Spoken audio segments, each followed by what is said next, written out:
We're not really that into making violent games. You know, I'd like to think that all of our games are sort of appropriate for children of a certain age to play.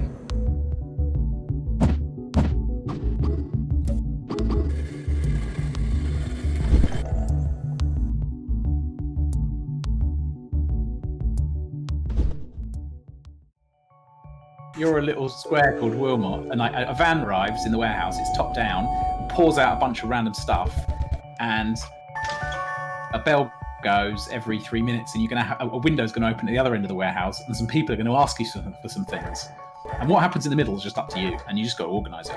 And it's basically a memory palace, right? Like, whatever system works for you is what works for you. And people, when you look at loads of people's warehouses, they're very, very, very different. And the symbols are very well designed to, some things are very obvious what they are, and some things are completely abstract. And then there's a sort of middle ground where it's like, this is probably this thing, but it could also be this thing or this thing, like, and those things contribute to a huge amount of player freedom.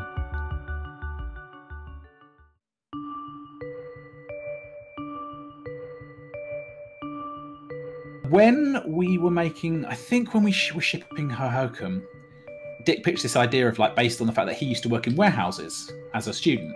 There's a big chemist in the UK called Boots, and I think Dick worked in the back room of Boots, you know, where like a big truck will arrive and unload a big pallet of all the products, and some of those products go onto the shop floor, but there's also a big warehouse behind the shop where, with a load of shelves, where it's up to the employees of the place to, like, decide where that stuff goes. There's no customers in there.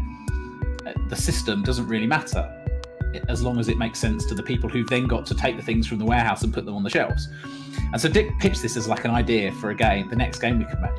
And then Dick kind of got himself to the place where he was like thinking about making a kind of match 3 game, because it was like, wouldn't it be nice if there was a match 3 game with really cool art, like really nice art for people that like match 3 games? And so he started designing the tile set, which would ultimately form the basis of the Wilmot tile set. And then he was like, I've designed all these things, these squares with things on them. Like, what can I do with them? Like, what is the game actually going to be? Like, one option is it's just literally a match 3 game. It's just Bejeweled. But then, like, maybe there are other options. And then he was like starting to think about, you know, maybe there are tiles with similar images on them that are related, where there's some sort of information design of like what the mechanics are baked into the tiles somehow. And there were various options. And I just had this idea of like, what if these tiles that Dick's designed, but that warehouse game idea that Dick had, that was, was in his mind was a 3D warehouse game. But I was like, well, what if it was a 2D warehouse game and these were the products in the warehouse? And then I just thought I'd surprise him by making a little warehouse prototype. And the first prototype, there was no Wilmot. It was just a ton of products would appear, and you were like a little square cursor that could move around, pick them up, move them, put them somewhere else. And there were different shelves. And then there was a thing that would open at one side that said, insert this, this many of this thing. And yeah, just like that was it, really. It was just like, it was a really simple, really process of like the warehouse game that Dick pitched in 3D, but with those tiles, but made in 2D. And then over the next few months, we just turned that into Wilmot Warehouse, I suppose.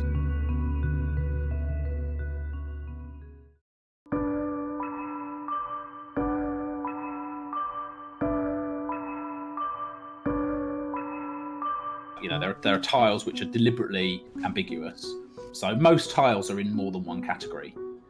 And the game behind the scenes quietly unlocks categories and then tiles within those categories. So you're not just getting a random smattering of tiles, you're getting categories of tiles, but the categories aren't communicated. And very often the tiles in the categories are only very loosely based on what those categories are. And then gradually, obviously, over time, more and more categories unlock, and so they overlap and it all becomes a mess anyway. But the player definitely gets subtly steered in the direction of categorizing things by these kind of invisible categories that we set up. Then there's loads of kind of complexity about how you move around the warehouse and how the warehouse is set up. So like, at the start, the warehouse has these six big columns in the way. And at the start, that's not really a problem because your warehouse effectively can just be the corridor down the middle. but quite quickly it starts to fill up to the point where those columns become a real crutch. You know, you start stacking things on the different sides of them, and then at a certain point we let you take them away because you need to, because you need the space. And that happens on a kind of upgrade path with stars you get for delivering things successfully, which also lets you unlock a bunch of other little useful quality of life improvements, like being able to carry more stuff or having a little robot that helps you.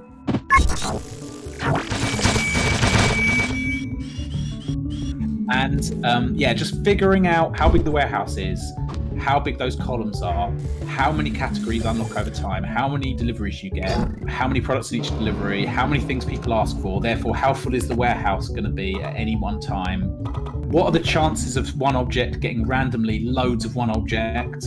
You know, there's there's a lot. You know, it's a very simple idea, but in order for it to really sing as a game design, every single bit of that process was quite carefully refined. A thing that's like a kind of common starting point when we're like really starting off the conversation about what do we want to make, it's like, what aren't people making? Like, what isn't, you know, what boxes are unticked here? We definitely don't set out to make things which already exist.